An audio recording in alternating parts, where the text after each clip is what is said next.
Benvenuti e bentornati a questa nuova puntata di Giappone nel mondo insieme a Plot Twister.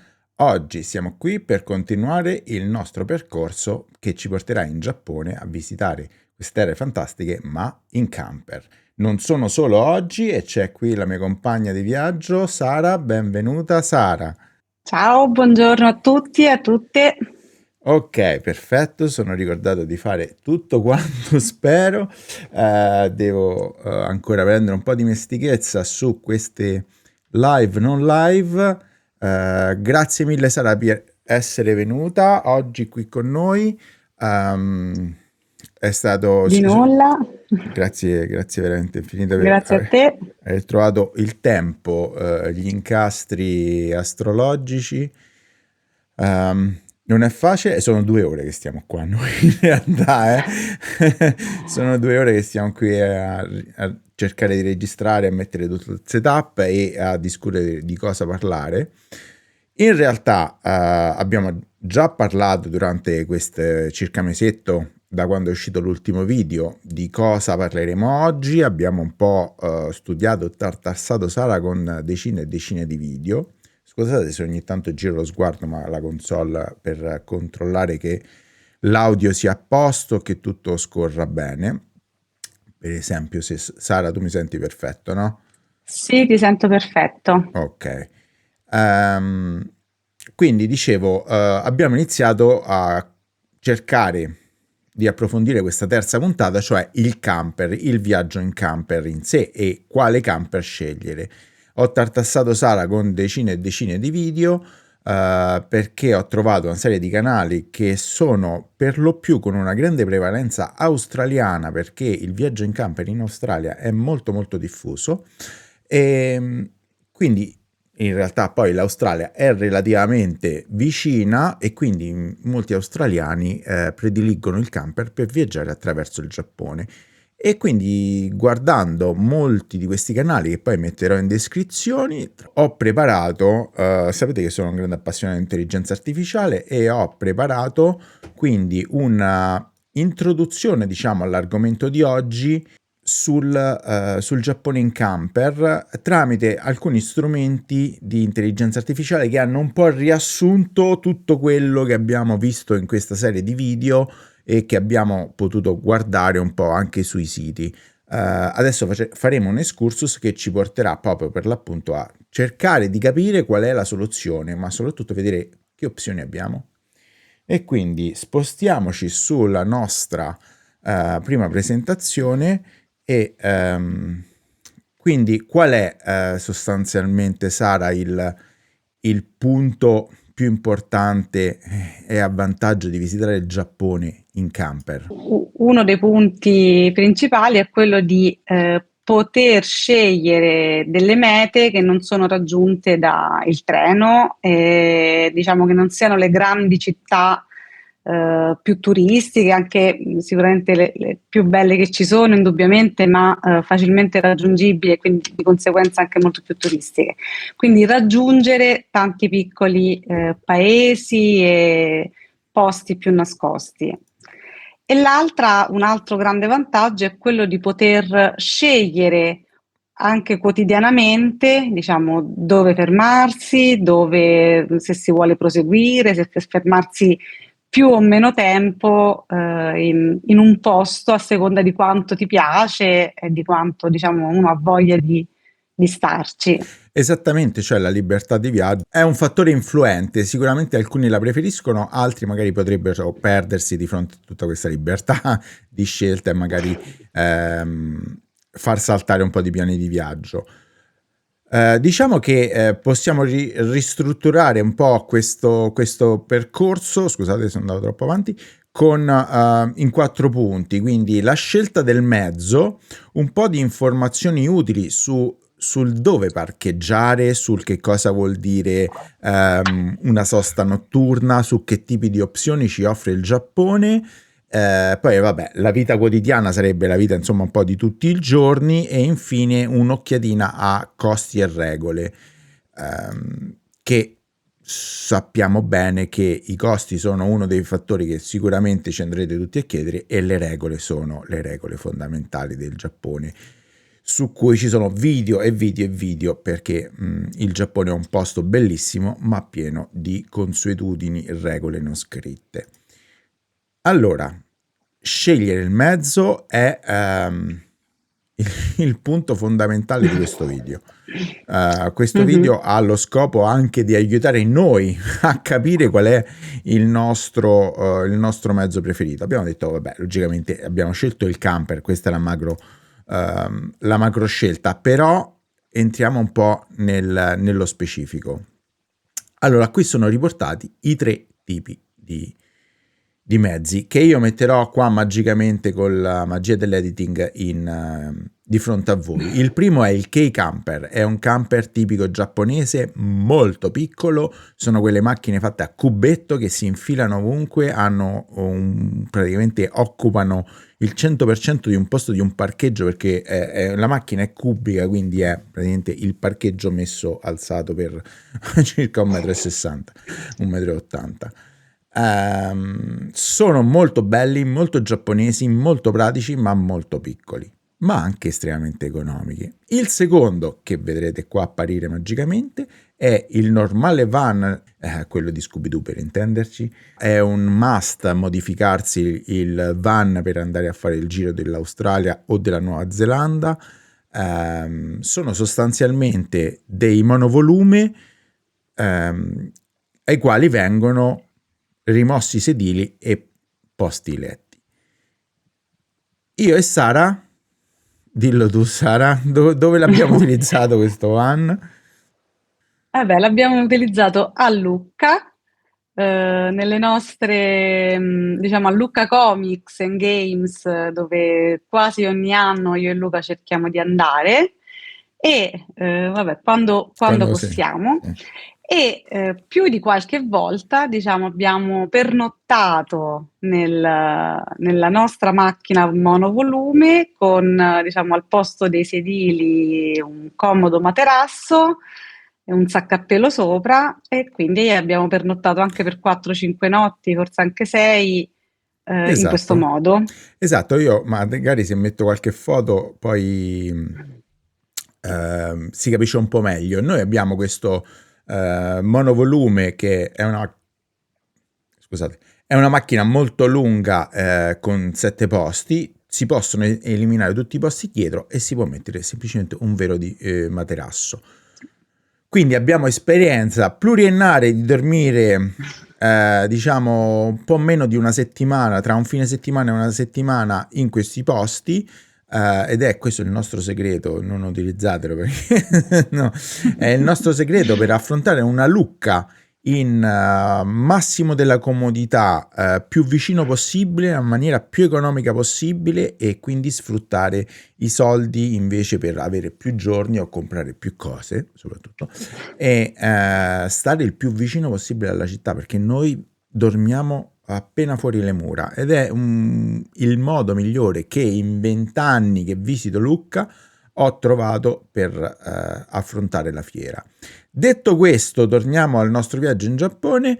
Tra parentesi, purtroppo quest'anno non sarò a Lucca per questioni lavorative, non posso prendermi i giorni extra per affrontare metà mondo e tornare di lì. Ma sapete che per me è un grosso tuffo al cuore. L'anno prossimo vengo sicuro comunque. Torniamo invece all'ultima parte. L'RV è semplicemente quello che noi italiani siamo soliti chiamare camper, quindi il mezzo grande con sopra il letto, magari è sopra la cabina oppure è dietro. Quello che abbiamo preso nella prima puntata di questa serie di avvicinamento al viaggio in Giappone è un mini RV, quindi diciamo è a metà tra tra il primo e il terzo. È comunque un camper, ma il più piccolo possibile, diciamo, che è una buona soluzione, devo dire, quindi non è male. Vedete che oltre a tutto quello che vi abbiamo detto, cioè la descrizione generale del mezzo, cambia qualcosa, cambia il costo giornaliero, e cambia anche tanto. Si parte dai $40-75 al giorno parliamo di dollari americani, per il più piccolo key camper, ma come vi ho raccontato il key camper secondo me è indicato per una sola persona. Se andassi da solo sceglierei il key camper. Se, visto che andiamo in coppia, direi che il key camper per me e per Sara non è utilizzabile, perché io sono comunque più alto di 1,80 e piuttosto robusto. E a stento secondo me ci entrerei da solo. Con Sara Sì, nella no. lunghezza anche, non solo in Sì, sì, larghezza, sì, ma in lunghezza, lunghezza. quindi quello comunque sì, anche da solo Peccato, perché io ero è affascinantissimo, dura. cioè io ero partito, no, voglio andare col key camper, poi ho visto un po' di dimensioni e non è possibile. Ma dentro questi key camper ci mettono di tutto, ci stanno lavandini, docce, no, le docce in realtà si fanno fuori, ma c'è il doccino, forni a microonde, sono bellissimi. Il van ha un costo che varia tra i 75 e i 120 dollari, lo vedete, e ha secondo me, poi mi dirai tu Sara la tua opinione, il vantaggio di essere abbastanza economico, molto pratico per girare, ma vedete infatti comfort e mobilità, ma non ha niente all'interno se non il letto. E un altro particolare è che bisognerebbe spostare tutti i giorni da avanti e indietro i bagagli, perché praticamente non è che c'è una zona giorno e una zona notte, ma sostanzialmente la parte dove si dorme occupa tutto il dietro e la parte restante sono i due sedili davanti. Basta, è finito, non c'è più altro spazio. Alcuni van ben strutturati hanno dei ripostigli sotto dove si dorme, perché la parte dove si dorme è un piano che è stato svuotato dai sedili sotto e quindi c'è uno spazio vuoto dove si possono mettere i bagagli. Quello già risolverebbe un po' di problemi. Comunque poi li andremo a vedere direttamente sul sito. Ma questo è l'unico grande problema che trovo. Gli RV hanno un costo molto più alto, si parte dai 130 dollari al giorno. Possono avere il bagno, la doccia, il letto, l'idromassaggio, il bagno per gli ospiti, la cucina col camino, ma sostanzialmente noi cercheremo il più piccolo possibile, senza bagno, perché in Giappone ci sono dei grandi problemi per svuotare le acque nere, non so neanche se in realtà la cosa sia veramente possibile, e la doccia comunque non so, le acque grigie dovrebbero poter svuotare, ma in caso sarebbe comunque una doccia di estrema emergenza. Quello che c'è comunque è una microcucina. Ecco, al suo interno ha una microcucina. Anche alcuni van e alcuni key camper hanno una cucina, ma in quel caso è esterna, cioè si sposta fuori o si monta fuori, più o meno. C'è un'opzione che manca qui, che poi vedremo dopo, che a Sara piace molto, perché si ricorda il nome della società, ma è molto interessante. Ma diciamo, questa è la visione totale. Questo sostanzialmente è il cuore di questo video, la nostra scelta sta tutta qua. Sì, vorrei aggiungere Ecco, una cosa vai, sui infatti. van, perché appunto tu dicevi della microcucina esterna. Allora, alcuni van hanno anche un'altra cosa, oltre a poter mettere i bagagli sotto quello che è il materasso, quindi al posto dei sedili di dietro, alcune hanno anche una piccola cucinina che si estrae sempre esternamente, quindi appunto c'è qualche vantaggio in più, perché appunto il key camper ha tutta una serie di piccole strutture interne, quel piccolo forno a microonde, il piccolo, insomma, piccole cose all'interno. E invece esistono dei van che possono estrarre fuori una Sì. cucina, una piccola cucina a gas, Sì, o sì, un piccolo tavolino, un piccolo. è vero anche, Però scusami, che io ho sì, elencato prego. solamente praticamente un van, che è la nostra alternativa semi-mezza costruita da Esatto. noi. Ci sono anche il van, chiamato anche in francese camion, se qualche francese ci sta ascoltando in questo momento. Ehm, ogni riferimento è puramente casuale, ma possono essere montati in vari modi, in vari allestimenti. Alcuni hanno anche una zona giorno che diventa zona notte, quindi c'è possibilità di avere anche un tavolino interno, insomma, ci sono varie opzioni. Mhm. Sì, sì, scusa, volevo solo dire questo perché me No, l'ero no, dimenticato. certo, certo. Va bene, nel senso che poi quindi appunto magari la grande differenza con i mini camper è che nel mini camper sì, entri dentro in piedi, la cucinina, il mini bagno, tutte queste strutture ce l'hai all'interno e tu puoi entrare all'interno stando in piedi. E adesso comunque andremo ad analizzare i pro e i contro Sì, è vero, stare in piedi di questo. è Mm. abbastanza, potrebbe essere importante, soprattutto perché dobbiamo sempre considerare la lunghezza di questo viaggio, cioè non si tratta di una soluzione che deve essere, come si dice, azzeccata, cioè buttata lì e che funziona per qualche sera, no, deve essere una situazione vivibile. Esatto. Quando andiamo a Lucca c'è da dire che per una settimana, per quei giorni che siamo lì, poi siamo fermi. Quindi, come dicevi tu, Sì, per esempio, i esatto. sedili davanti li utilizziamo per metterci i bagagli, i vestiti, tutto quello che ci serve in quei giorni. Invece, pensando che ogni notte, che ogni giorno ci si sposta, diciamo, è un po' più impegnativo dover spostare ogni volta davanti e dietro bagagli e quello Sì, che abbiamo con noi. sì, assolutamente, è un punto su cui stavamo riflettendo anche, cioè non la comodità, ma la praticità di montare, smontare, spostare a destra, spostare a sinistra Esatto. tutte le volte. Un conto è farlo una volta che magari campeggi e ti fermi 2 giorni in un posto, un conto è farlo esattamente tutte le sere, poi può diventare piuttosto stancante. Qua veniva semplicemente citata il fatto dei key camper che sono molto stretti e i materassi sono molto un po' scomodi, Mhm. però hanno la praticità di poter guidare perché le strade sono estremamente strette, soprattutto le strade, le non autostrade, perché il sistema di Mhm. autostrade è estremamente costoso in Giappone, poi lo vedremo molto velocemente, però quindi noi comunque faremo strade secondarie. Il dove parcheggiare, che è un po' la domanda più comune, perché? Perché è il dove dormire, il dove parcheggiare, parola che racchiude in realtà sotto il concetto di dormire da qualche parte.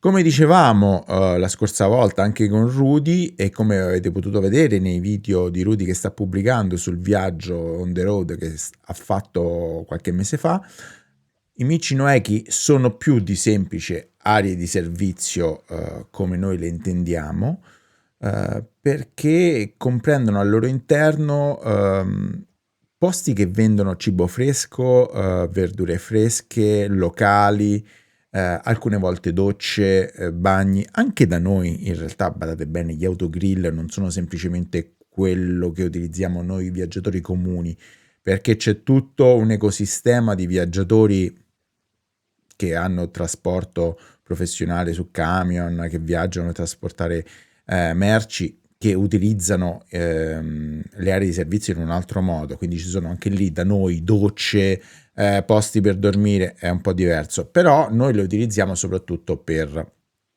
prendere il caffè, fare la colazione e non so adesso come si chiamano le pizzette perché hanno tutti dei nomi fantasiosi, ma costano una fucilata. Io l'ultima volta che ho viaggiato in Italia l'anno scorso ho visto un incremento praticamente pari quasi a quello del Bitcoin dei costi delle pizzette col prosciutto in autostrada, è incredibile, e anche negli aeroporti, però soprattutto in autostrada. Invece questi amici Noeki sono dei posti che veramente risolvono la vita del viaggiatore, hanno una possibilità di dormire gratuitamente, ovviamente è un parcheggio, non ci aspettiamo niente di che, e sta vicino a un'autostrada, quindi vum vum vum. Però hanno i bagni aperti 24 ore su 24, 7 giorni su 7, i mitici distributori di bevande, negozi con prodotti e souvenir locali e dei ristorantini che sono aperti negli orari normali di servizio ai, ai clienti. Ed è secondo me quello che ci salverà probabilmente, perché adesso vedremo forse anche le altre opzioni, ma io già lo so, sa che questa sarà l'80% delle nostre notti. L'altro 10% probabilmente sarà il Ryokan in cui decidiamo di andare e il restante 10% proveremo le altre opzioni. Ehm, Sì.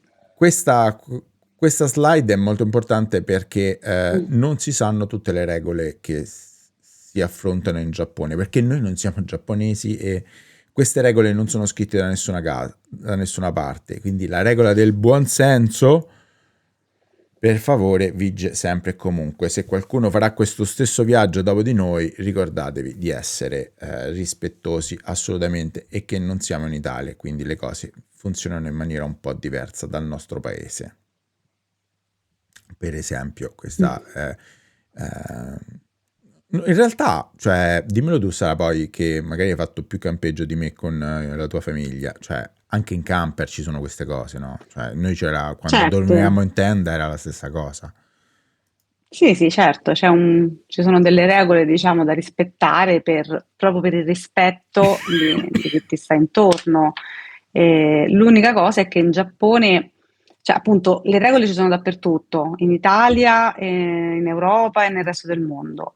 Però in Giappone, diciamo, c'è un rispetto maggiore verso l'altro, verso il prossimo, e quindi, diciamo, è opportuno seguire queste regole di buonsenso. Esattamente. Poi raramente i giapponesi vi verranno a dire qualcosa, ma sappiamo che è sbagliato comunque. L'altra opzione sono i campeggi a pagamento. I campeggi a pagamento so che sono molto belli, come sono molto belli anche da noi. Offrono dei servizi addizionali quali possibilità di L'elettricità, per esempio. lavare esattamente, hanno i centri di lavaggio, come si chiamano? Le lavatrici, Beh, le docce, magari alcune volte hanno anche gli onsen, quindi hanno l'elettricità se hai l'aggancio all'elettricità. Sono dei campeggi come è solito fare da noi, spesso però sono un po' più, da quello che ho potuto vedere in questi video, sono un po' più semplici, cioè non è il villaggio vacanze, no. non c'è Mm. il risveglio mattutino e il gioco aperitivo, però sono dei posti piuttosto strutturati per la vita da campeggio, ma hanno un costo piuttosto alto. Sicuramente ci andremo, almeno in uno io ci voglio andare per vedere com'è. Certo. Però c'è anche una terza opzione che qui non è stata scritta, che è semplicemente dormire nei parcheggi delle aree di sosta gratuite che sono in giro per il Giappone. Anche queste sono dotate spesso di bagni molto semplici, molto aperti alla natura. Ehm, nel video di Rudy se ne vede uno vicino al lago intorno a Mito, non vi so dire il posto preciso, però andate a controllare sul video. E lui ci ha descritto la situazione, c'erano le rane nel bagno, però era un posto estremamente molto bello, di fronte al lago, gratuito al 100% e che quindi offre sicuramente delle possibilità non indifferenti. Ho visto scene in cui questi ragazzi dormivano veramente in luoghi incredibili, di fronte al lago con dietro il Monte Fuji. Credo che è una vista che poche altre possono pareggiare. Anche qui, quando noi siamo andati in camper, abbiamo dormito all'aperto in luoghi in cui si poteva dormire, di fronte al lago fantastico, circondato dalle montagne di Rohan. Diciamo anche quello non era assolutamente male. Se tornate al video che abbiamo girato, che metto il link qua sopra da qualche parte, potete vedere qualche scena che abbiamo fatto, che era molto interessante. Sulla vita quotidiana, cibo e pulizia, andiamo più o meno veloce, nel senso che, eccola qua, la famosa domanda che tutti si pongono. La doccia e come ci No, si lava? no, no, appunto. Sì, dicevo che la domanda che tutti chiedono, come ci si lava? Allora, noi assolutamente pensiamo a questo perché per noi è importante comunque trovare un modo per lavarci, diciamo quotidianamente, quotidianamente. insomma, quindi quotidianamente. Solo che, diciamo, la risposta affermativa è che in Giappone è facile trovare posti dove farsi delle docce fatte bene, anche in posti molto puliti. Perché appunto una soluzione è questa delle docce presenti nei bagni dei parcheggi, che comunque ricordiamo che in Giappone insomma è sempre tutto molto pulito e curato, quindi non perché sono bagni pubblici, diciamo, uno deve pensare che non siano puliti, anzi, cioè magari appunto c'è un grandissimo rispetto verso le cose pubbliche. E l'altra, diciamo, soluzione che noi vorremmo sfruttare spesso sono quella degli onsen. Gli onsen, appunto, sono queste specie di terme di acqua Naturale. naturale, insomma, di cui il Giappone è pieno e che appunto i giapponesi per primi usano tanto proprio per rilassarsi e per lavarsi. E poi ci sono delle altre, sempre, chiamiamoli sempre bagni pubblici, cioè dei posti dove ci sono delle specie di piccole terme, piccole, ma non di acqua Sì, naturale. sono esento e l'unica E, differenza è che non è naturale l'acqua ma è riscaldata. esatto, ma sono sempre ci sono vasche e postazioni per lavarsi, diciamo, prima di Sì. entrare nella vasca, perché bisogna essere puliti quando si entra nella vasca. Quindi ci si lava, il Giappone ne è pieno, ripeto, tantissimi giapponesi le usano normalmente, insomma, e quindi noi vorremmo sfruttare molto l'utilizzo di questi bagni. Esatto, anche perché ve lo dico che cioè noi mireremo proprio a farci una mappa seguendo anche gli onsen, Esatto. soprattutto nel Kyushu e nello Shikoku, insomma nella parte sud del Giappone se ne trovano. Mhm. Cercheremo proprio di avere non l'opportunità, ma di andarceli a cercare, di avere la meta giornaliera che ci porta o parte da un centro termale, come si chiama da noi, insomma, da un onsen o da un sento. Alcuni sono bellissimi, ve ne faccio vedere uno, cioè questo qua è uno a caso, non so neanche da dov'è esattamente, però direi al nord del Giappone, visto la neve. Ma sono queste vasche incredibili di cui abbiamo parlato in tantissimi video. Vedrete che sarà uno dei target del nostro percorso.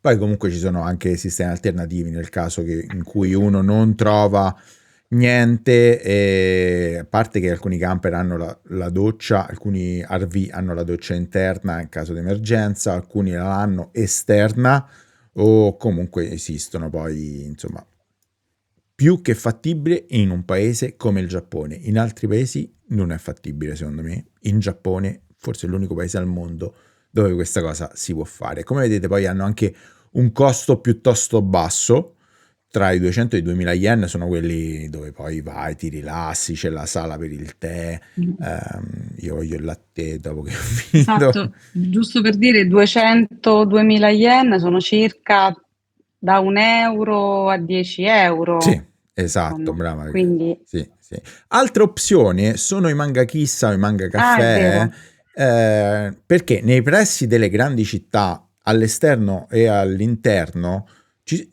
ci sono questi palazzi chiamati manga chissa che sono più o meno grandi, che è un'altra soluzione, perché i manga chissa al loro interno hanno una piccola stanzetta dove tu puoi navigare su internet, riposare, sono famosi a Tokyo, li abbiamo visti. Marco Dogni ce ne parla da 15 anni. Io stesso ci sono andato, mi sono fatto il mio pisolo il giorno in cui ero atterrato, poi probabilmente vi ci riporterò. Sono dei posti, dire confortevoli, forse è eccessivo, però dove ognuno ha la sua stanzetta privata, l'accesso internet, un materasso su cui si può riposare, ha accesso a un sacco di cibo, un po' spazzatura questa volta, e bevande gratuite, cioè i noodles istantanei, bibite gassate, tè caldo, non molto di più, caramelle forse, però ci sono spesso l'accesso gratuito alle docce con asciugamani, e questo lo sanno in pochi e lo sfrutteremo. Ah, Un'altra qui c'è opzione, scritto doccia a pagamento perché qualche volta sì, magari c'è sono a un extra, pagamento, ma qualche volta costano veramente sì, pochi, c'è un insomma, extra piccolo da pochi pagare, però spiccioli. un'altra opzione che mi hanno fatto venire in mente anche i ragazzi di Behind the Trip, che hanno fatto un giro molto interessante con il motorino loro estremi, motorino e tenda, sono in realtà i Love Hotel, che si trovano sempre nelle entrate e nelle uscite delle città o in alcuni quartieri determinati di alcune città, che sono comunque un'opzione che con 3 ore e magari 3.500 yen puoi farti una dormita, qualcos'altro, una doccia, il bagno, spesso dentro hanno anche una piccola vasca idromassaggio, quindi comunque un posto interessante per rinfrescarsi, sicuramente un'opzione Mhm. valida. Non faremo il video, c'è bisogno di portare questo contenuto sul canale, però tantissimi l'hanno portato, l'hanno fatto, perché alcuni poi hanno anche delle strutture piuttosto divertenti, sono tipici proprio della cultura giapponese. Andiamo un po' avanti perché sono già 34 minuti che stiamo chiacchierando, ci siamo fatti un po' prendere. Ehm, I pasti, va bene, i pasti non sarà sicuramente un problema per il nostro viaggio in Giappone, il Mhm. problema anzi sarà forse la quantità, perché abuseremo di combini e anche dei Michinoeki, che hanno secondo me del cibo più di qualità rispetto ai combini. È incredibile, è vero questa cosa.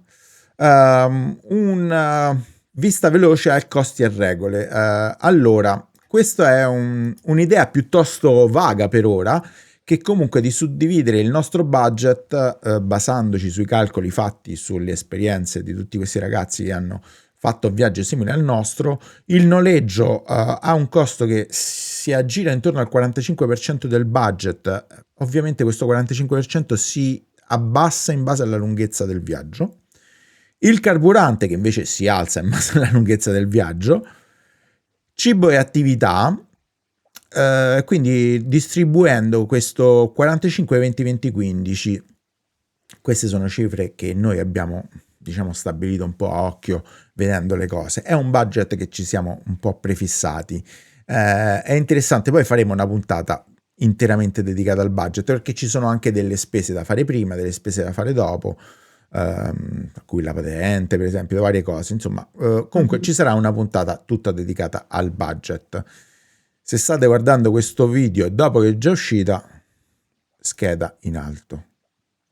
Madonna, quanto sono professional.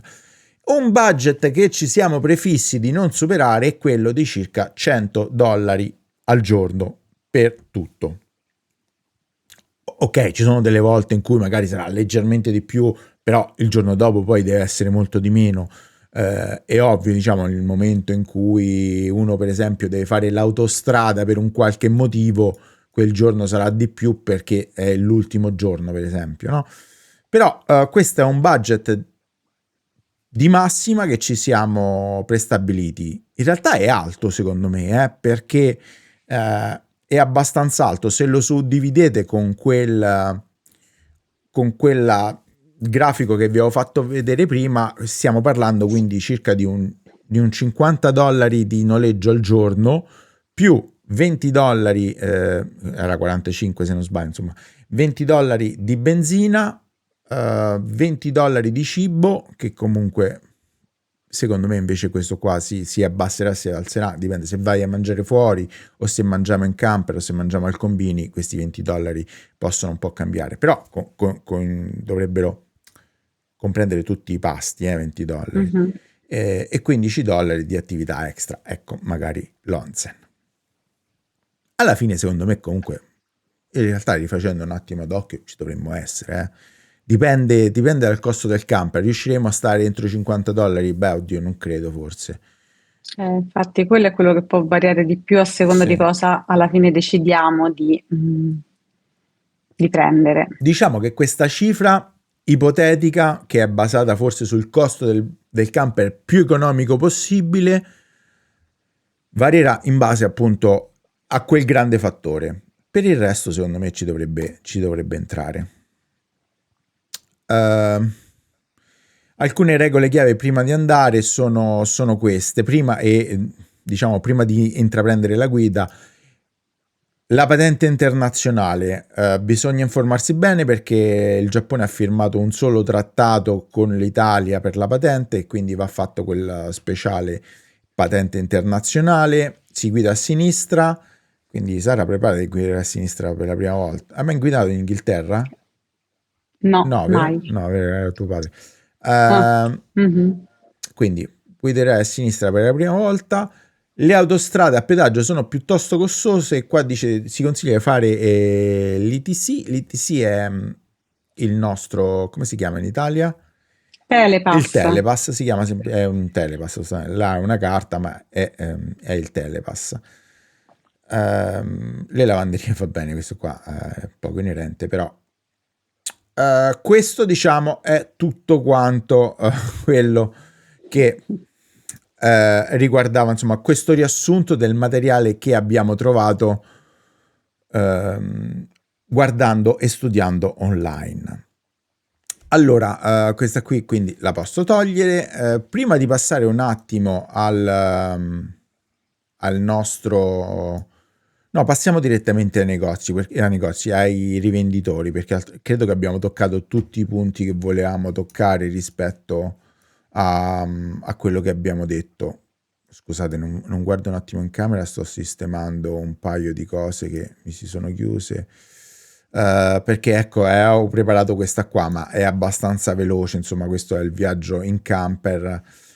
Stiamo adesso affrontando questo primo punto, diciamo, no? Quindi queste sono tutte le situazioni. Questo è il nostro viaggio in camper con il noleggio e questi sono, segnateli, fateli uno screenshot, diciamo l'ultimo è un po' in realtà un'indicazione, ma tutti questi sono store dove poter noleggiare camper. Andiamole a vedere molto velocemente e poi andiamo alla chiusura. Allora, questi sono i famosi minivan che dicevamo, i van anzi.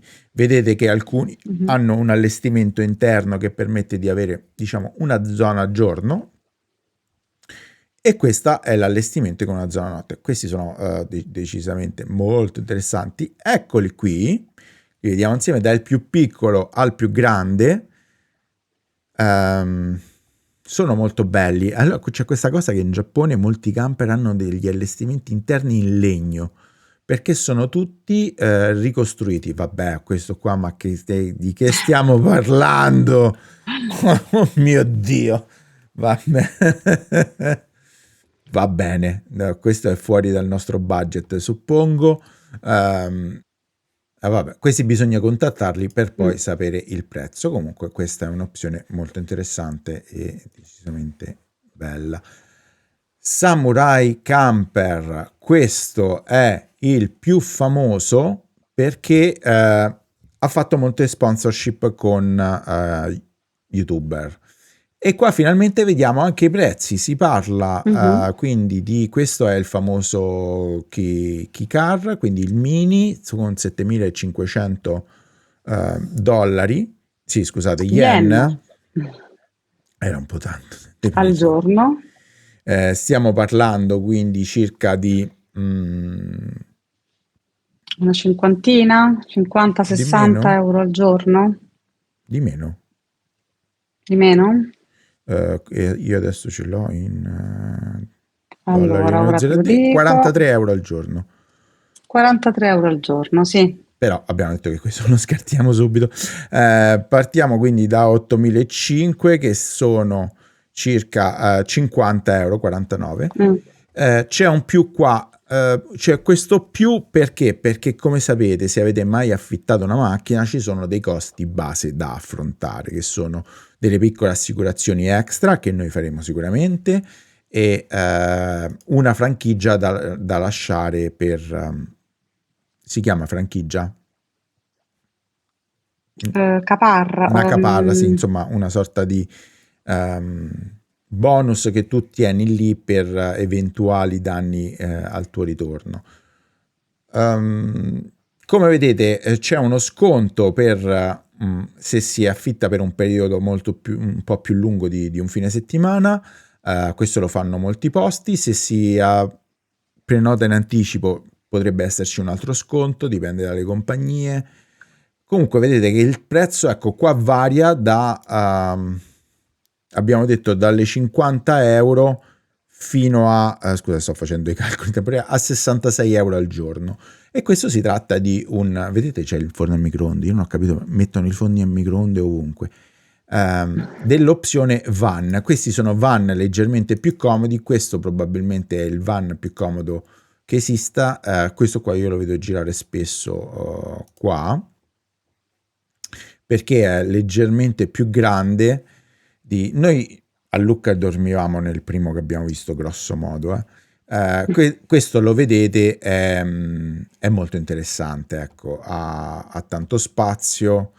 Vedete, non è un mezzo proprio piccolissimo, soprattutto allora io non voglio questi interni, mi vergogno se ho degli interni del genere con il prosecchino. No, io preferisco risparmiare piuttosto che avere questi bellissimi interni, però vedete che dentro è praticamente una villa. Va bene, Samurai Camper è molto raffinato nei suoi interni, ha degli interni in legno, sono tutti custom, ma questa è tutta roba fatta custom, quindi Camper è veramente interessante. Adesso questo magari non incontra neanche il mio stile, non so se dopo se ne vede un altro, no. Però è molto bello e tutti gli altri allestimenti che ho visto erano comunque veramente interessanti da un punto di vista del design. Ma non è il nostro interesse. Quest'altro, vediamo un po' che opzioni ci propone. Se non ci apre le opzioni passiamo subito al prossimo. Questo è IRV. Io non so se comunque vabbè i prezzi, volevo vedere i prezzi. Vabbè, questi qua sono camper. Questi sono i camper, sono leggermente più piccoli. Se andate in America questa roba la mettono una dietro l'altra e ne fanno uno solo. Vedete, questi sono tutte le amenities. Questo è l'ETC che abbiamo detto prima, è il Telepass, addirittura audio Bluetooth, videosorveglianza, qua le batterie, l'inverter che è quello che ti permette di convertire l'elettricità e poterla utilizzare con una presa normale, microonde, gas e chi più ne ha più ne metta. Vediamo se... price and option, ecco quello che ci interessa a noi. Siamo qui. I prezzi logicamente variano nell'affitto in base a vari fattori. Adesso non entreremo nel dettaglio, però vediamo che cambia low season, high season, top season addirittura, o winter in Hokkaido. Noi speriamo di stare nella low season almeno parte del viaggio. Probabilmente l'altra parte del viaggio sarà high season, però. Eccole qua. Low season sono tutte le stagioni tranne... Che vuol dire dal 1 al 6 maggio? Il 1 al 6 maggio forse è la Golden Week. Adesso non vorrei arrivare. Poi comunque dal 18 luglio al 23 agosto e dal 29 dicembre al 3 gennaio. Ok, quindi dei periodi piccolissimi, perché questa qua dovrebbe essere la Golden Week. Questa è l'estate e questo è Capodanno. Quindi stiamo parlando comunque di... qui ci sono i vari modelli. Il modello più costoso viene circa, se noi andiamo, noi dovremmo prendere quindi questo qua, 27.500. Però questa, secondo me, questa qua è più dedicata a... Eccola questa, eccola Hana. ecco è lei, dedicata al campeggio, cioè non girare in camper per Esatto. dormirci, ma per andare a fare campeggio. Vedete come si apre. Sul canale di Anna, che metterò nel link in descrizione, trovate questo viaggio che vedete qui. Questo è suo marito, tra parentesi, che hanno fatto il viaggio in Costiera Amalfitana. Vabbè, dettagli che non sono inerenti. Comunque, vedete, la cucina è fuori, quindi qua è più camper. Comunque notate il caffè con la moka. È più proprio camping, come si intende in camping nelle zone più selvagge, diciamo. Noi dormiremo soprattutto in parcheggi, e già lo so. Quindi per questo questa opzione non è adatta a noi. Qua ci voglio passare.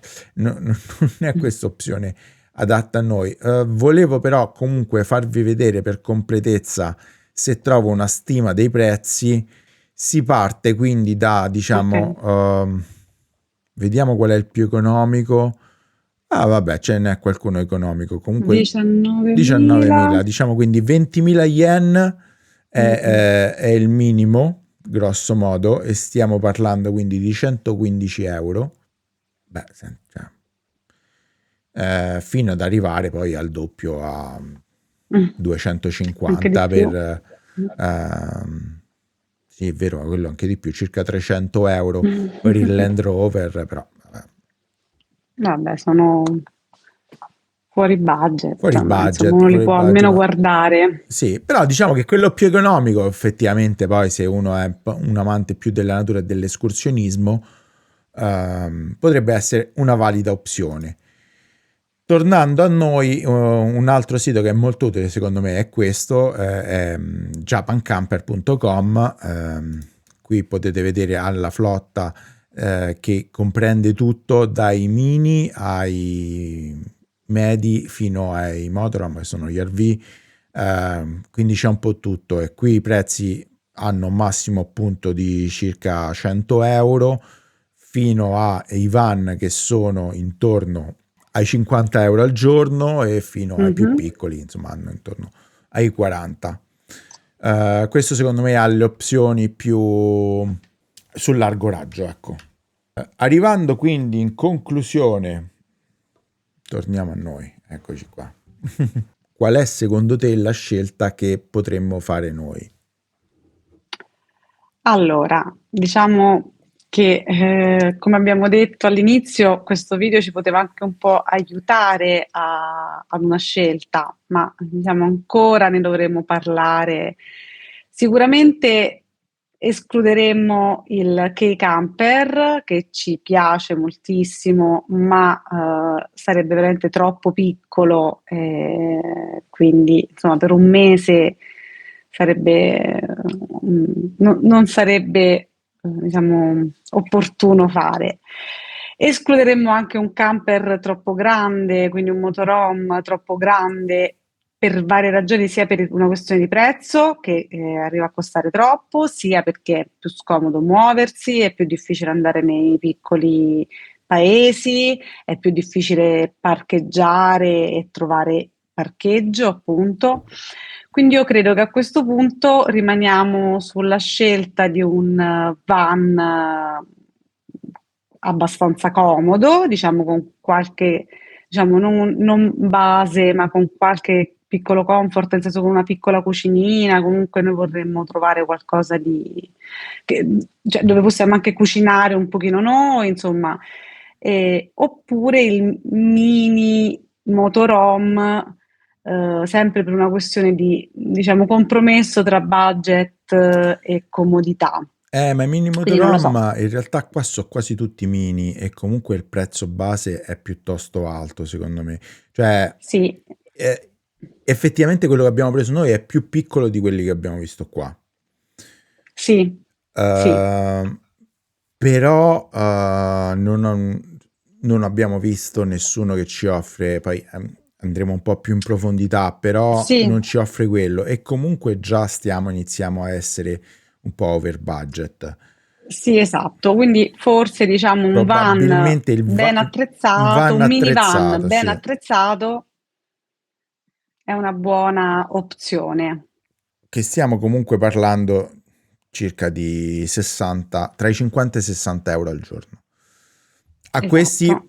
vanno comunque aggiunti il costo dell'assicurazione e Esatto. vabbè, il costo della caparra in realtà ritorna, quindi Sì, torna. speriamo. Diciamo per esempio di solito è poca l'aggiunta, però spesso si paga per esempio l'aggiunta del secondo guidatore, perché quel prezzo magari è considerato con un solo guidatore, noi sicuramente vogliamo fare entrambi, cioè vogliamo poter guidare entrambi, quindi ecco, bisogna aggiungere qualche piccolo extra a quella cifra. Sì, per questo infatti io vorrei partire da una base bassa, perché poi so che ci saranno questi extra che ripeto, se avete affittato una macchina sapete che quel prezzo che vedete online non è mai quello che andrete a pagare. Quindi Esatto, poi cresce. rimaniamo che attualmente la situazione è questa. Noi punteremo a un van, come diceva Sara. Nel video dedicato al budget, che non sarà il prossimo, perché nel prossimo probabilmente ci sarà invece il nostro itinerario. Nel video dedicato al budget, che sarà nella parte finale, perché è quello che va a descrivere i costi preventivati, vi diremo alla fine quale avremo preso con tutti i costi della prenotazione, perché comunque lo vogliamo prenotare con un largo anticipo in modo da poter avere più scelta, pagare di meno e avvalerci di questi sconti extra. Spero di trovare anche qualche promozione magari da questi youtuber che sono solito seguire, perché questa è una costruzione un po' inglese, sono solito seguire perché alcuni hanno un codice sconto, potrebbe essere interessante, spero di riuscirlo a sfruttare. Ma comunque questo è quanto. Vi lasceremo quindi con questo punto interrogativo, ma una via ben definita. Vi ringrazio molto per averci dato anche l'opportunità di chiacchierare qui per quasi un'ora. Adesso poi magari con il montaggio sarà intorno ai 45 minuti, bello lungo e ricco di informazioni. Spero che vi abbia fatto piacere. Ringrazio tantissimo Sara per il suo tempo e per la sua disponibilità. Ci sentiamo al prossimo video con un itinerario. Se non l'avete visto, andatevi a guardare l'episodio numero 2 in cui scegliamo il volo e diciamo quali sono i costi di volo che bisogna affrontare per questo viaggio. Sara attualmente ancora non ha comprato il volo perché sta aspettando, diciamo, l'inizio dell'anno accademico per avere una pianificazione un po' più tranquilla e poter prendere così decisioni. Nel video del budget avrete anche questa informazione. Da Luca Valletta è tutto. Un saluto Sara, se vuoi. Grazie, no, ti ringrazio io per questo video fatto insieme. Per aver rubato il tuo tempo al lavoro di una mattinata di domenica. Grazie ancora, grazie a te e ci sentiamo alla prossima. Ci vediamo presto in live su Rudy o sul mio nuovo canale di Giappone nel mondo, in cui porto dei contenuti che abbiamo destinato diciamo più al montato. Plot Twister diventerà un po' più focalizzato sulle live. Andatemi quindi a cercare su Giappone nel mondo se ancora non siete iscritti. Stanno uscendo tantissimi bei podcast da ascoltare nelle vostre orecchie. Ci sentiamo alla prossima, grazie mille per l'ascolto. Da Luca è tutto, un saluto da Sara. Ciao. Ciao. ドアが閉まります。ご注意ください。